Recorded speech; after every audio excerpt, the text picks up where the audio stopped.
राजा मजबूरी, काहे हमसे बनावे लो दूरी।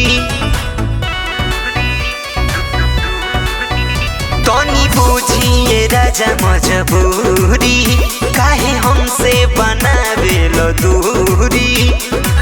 सब बुझ जानी कहाँ चलो तू काटे जानी, सरदी में का पतानी तकिए के चापतानी, अगिया जमनिया के से जिए पता पतानी।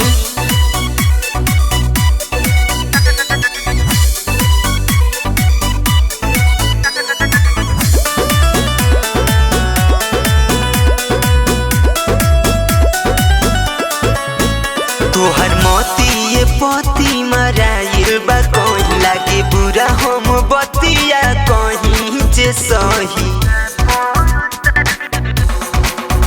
हम रोई के अकेले काटी चढ़ाए राजा, कुछ पूछी तो पढ़ावे ला पहाड़ा ए राजा।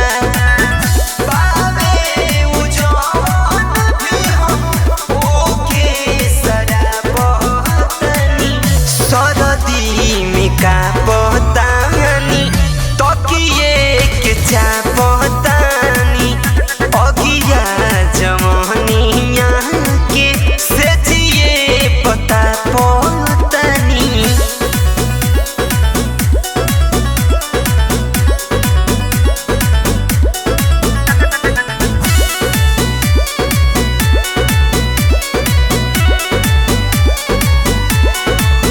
छोड़ियापन गोरे ल दूसर दुआरे से निक हम नैहर में रहती कुआरी।